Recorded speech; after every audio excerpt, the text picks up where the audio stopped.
कहानी की शुरुआत एक यंग लड़की जॉय से होती है। उसके माता पिता दूसरे कमरे में लड़ रहे होते हैं और वह जमीन पर चलने के बजाय अलमारी और शेफ के सहारे किचन की खिड़की तक पहुंच जाती है और वहां बैठ जाती है। फिर हम देखते हैं कि वह खिड़की पर काफी देर तक बैठी रहती है। अब 20 साल बाद सीन बदलता है और अब भी जॉय बड़ी हो चुकी है। वह एक कंपनी में क्लीनर की नौकरी करती है। आज वह अपनी जॉब के लिए लेट हो गई है, लेकिन जल्दी से वहां पर पहुंचती है। उसका छोटा भाई माइकल भी उसके साथ होता है और इनके माता पिता की मौत हो चुकी है और जॉय जहाँ भी काम करने जाती है वह माइकल को अपने साथ ले जाती है क्योंकि वह थोड़ा अलग है और उसे खास देखभाल की जरूरत होती है। जॉय पहले स्पेशल फोर्सेस में थी, लेकिन माता पिता की मौत के बाद माइकल की जिम्मेदारी उस पर आ गई, जिससे उसे फोर्सेस छोड़कर क्लीनर की नौकरी करनी पड़ी। अब वह ऊंची ऊंची बिल्डिंग्स की खिड़कियां साफ करती है जो 300 से 400 मीटर ऊंची होती है। आज वह जिस बिल्डिंग में काम करने आई है वह इस इलाके की सबसे ऊंची इमारतों में से एक है। वह माइकल को रिसेप्शन पर बैठाकर टॉप फ्लोर पर जाती है जहाँ बिल्डिंग का ऑपरेटिंग रूम होता है। वहाँ उसे पता चलता है कि वर्कर्स अपने काम को अच्छे से नहीं करते, जिससे उसे अपनी सुरक्षा खुद करनी होती है। वह एक लिफ्ट नुमा डेक के जरिए बिल्डिंग के बाहर खिड़कियां साफ करने लगती है। फिर थोड़ी देर बाद उसका एक कोवर्कर भी आ जाता है। यह डेक एक ट्रॉली की तरह होता है जो ऊंची बिल्डिंग्स की बाहरी सफाई के लिए इस्तेमाल किया जाता है। अब कहानी में पहला ट्विस्ट आता है। इस बिल्डिंग में आज एक बड़ी प्राइवेट एनर्जी कंपनी का एनुअल इवेंट हो रहा है। यह कंपनी लंदन में कई सोर्सों से एनर्जी जनरेट करती है। इधर जॉय अभी भी बिल्डिंग के बाहर लटकी हुई है जब उसका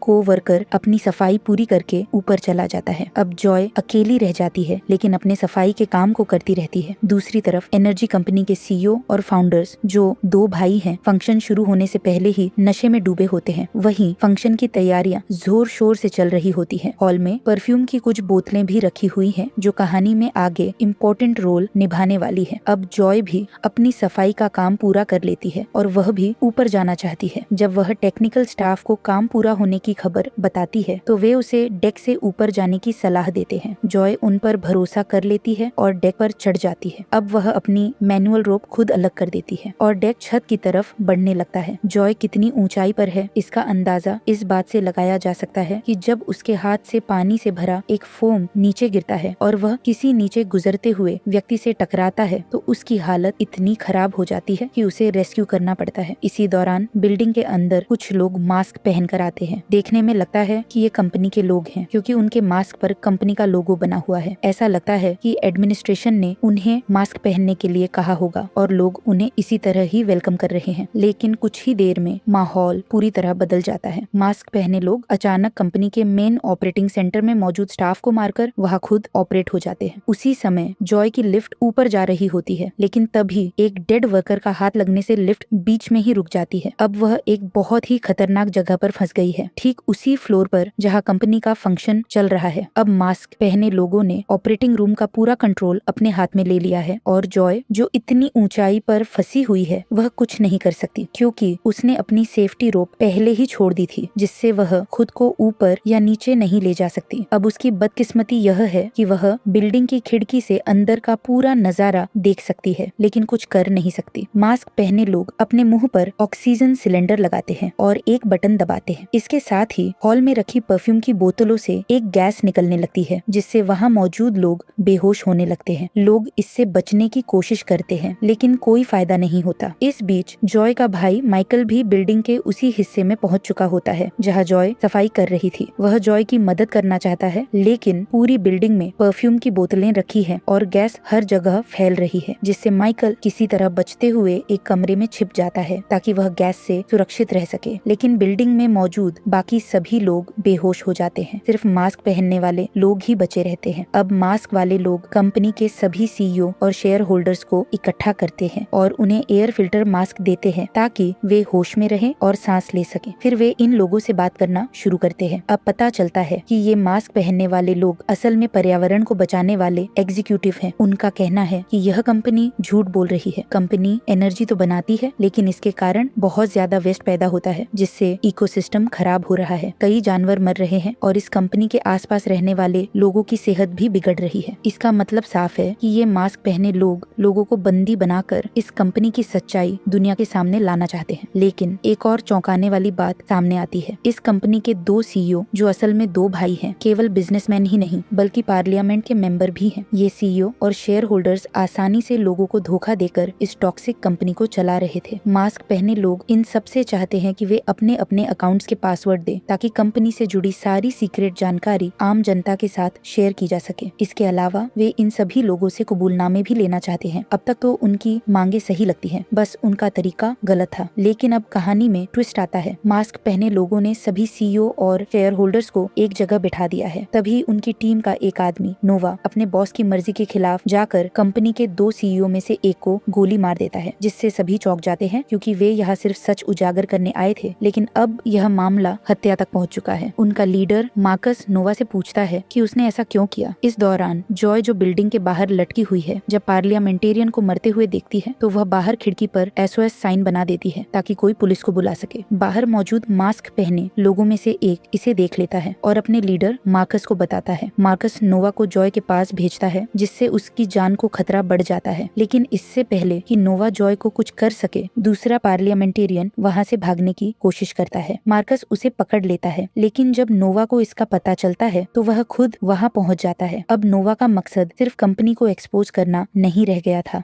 बल्कि वह कंपनी के लोगों से ही नफरत करने लगा था। अब एक और बड़ा ट्विस्ट सामने आता है, क्योंकि नोवा मार्कस को गोली मार देता है। मरने से पहले मार्कस उससे पूछता है कि उसने ऐसा क्यों किया। नोवा बताता है कि वह एंटी ह्यूमन है, वह इंसानियत से ही नफरत करता है। उसके लिए यह सिर्फ कंपनी को खत्म करने का मिशन नहीं था, बल्कि वह चाहता है कि इंसानों की जनसंख्या ही कम कर दी जाए। अब तक मास्क पहने लोगों में से कुछ मार्कस के सपोर्टर थे, लेकिन जब उन्होंने देखा कि नोवा ने अपने ही लीडर को मार दिया तो उनमें से कुछ उसकी एंटी ह्यूमन सोच को फॉलो करने लगते हैं और बाकी बचे लोगों को भी मार देते हैं। अब नोवा जॉय की तरफ बढ़ता है। जॉय अब भी बिल्डिंग के बाहर खिड़की पर लटकी हुई है। अंदर उसका भाई माइकल छुपा हुआ है। नोवा खिड़की के अंदर खड़ा है और जॉय बाहर है। जॉय के पास अब एक मौका बचता है, जिससे वह मार्कस की लाश की जेब से एक गन निकाल लेती है और नोवा की तरफ तान देती है। नोवा शांत रहता है और उसे बताता है कि उसने जॉय की पूरी मिलिट्री हिस्ट्री चेक की है। वह जानता है कि जॉय बेगुनाह लोगों को नुकसान नहीं पहुंचाएगी। फिर वह उसे ब्लैकमेल करने लगता है कि अगर जॉय ने उसे गोली मारी तो पूरी बिल्डिंग उड़ा दी जाएगी, क्योंकि उसने सभी बेहोश पड़े लोगों के शरीर पर बम फिट कर दिए हैं। फिर वह एक बेहोश महिला के सिर पर गन रखता है और माइकल को भी मारने की धमकी देता है। उसके पास कोई चारा नहीं बचता, इसीलिए नोवा उसे अपनी गन नीचे की ओर करने को कहता है और बाहर सड़क पर गुजर रहे लोगों पर 7 राउंड फायर करने के लिए मजबूर करता है। अब पुलिस मौके पर पहुंच चुकी है। जॉय का बनाया हुआ SOS साइन देखकर वे पहले से वहां आ रहे थे, लेकिन जब उन्होंने देखा कि जॉय ने फायरिंग की है तो अब वे उसे आतंकी समझने लगे। पुलिस स्नाइपर उसे निशाने पर ले लेता है, लेकिन सीनियर पुलिस ऑफिसर जॉय को पहचान लेती है। वह जानती है कि जॉय एक एक्स मिलिट्री ऑफिसर है, इसीलिए वह आदेश देती है कि जॉय को अभी मत मारो। लेकिन बाकी पुलिस अधिकारी इस पर सहमत नहीं है और जॉय को शूट करने के लिए दबाव बनाने लगते हैं। इस बीच जॉय मार्कस की लाश से उसका फोन निकालती है और पुलिस हेल्पलाइन पर कॉल करती है। उसकी कॉल सीधे सीनियर पुलिस ऑफिसर को ट्रांसफर कर दी जाती है। जॉय पुलिस को पूरी सिचुएशन समझाती है कि बिल्डिंग के अंदर क्या चल रहा है। इस बीच किडनैप हुए लोगों के कन्फेशन रिकॉर्ड किए जा रहे हैं और ये रिकॉर्डिंग्स न्यूज चैनल पर भी दिखाई जा रही हैं। लेकिन जैसे ही पुलिस को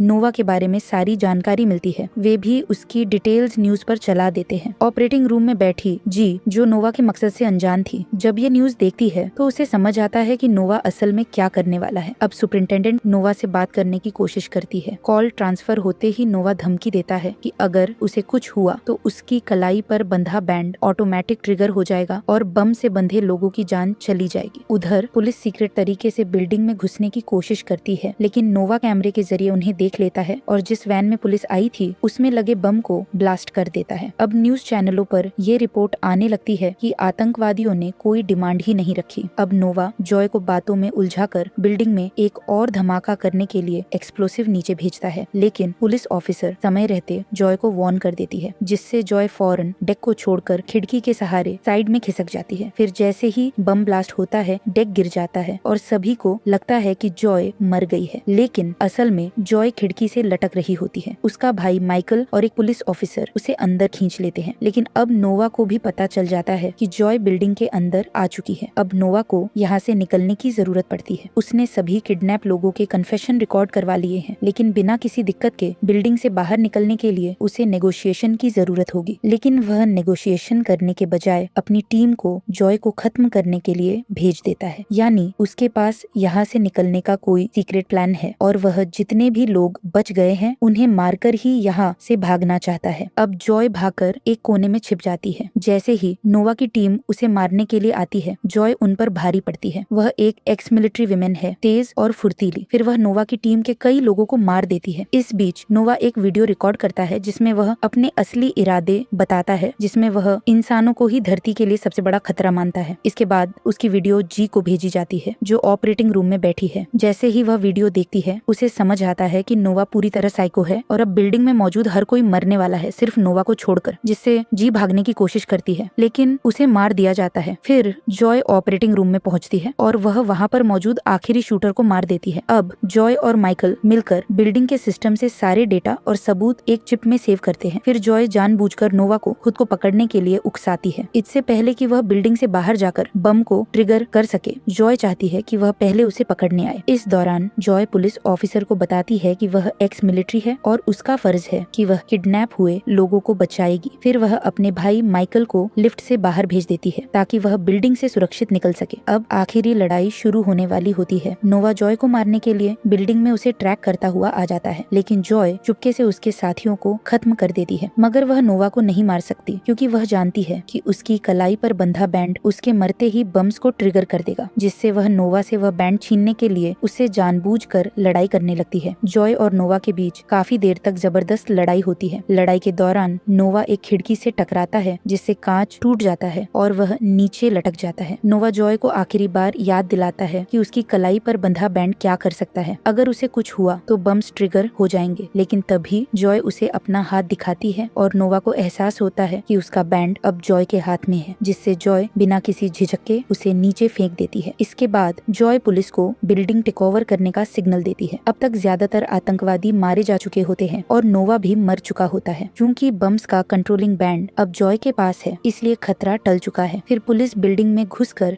बाकी आतंकवादियों को खत्म कर देती है और यहीं पर सीन कट हो जाता है। इसके बाद जॉय नीचे आती है जहां पुलिस ऑफिसर उसकी बहादुरी की तारीफ करती है। सभी न्यूज चैनलों पर उसका नाम और बहादुरी की चर्चा हो रही होती है, लेकिन जॉय को इस वक्त सिर्फ अपने भाई माइकल की फिक्र होती है। वह उसे ढूंढती है लेकिन वह कहीं नहीं मिलता। फिर अचानक वह रिसेप्शन एरिया में एक सोफे पर बैठा दिखाई देता है। उसके पास ही वह चिप होती है जिसमें सारा डेटा सेव किया गया था और इसी के साथ यह कहानी खत्म हो जाती है।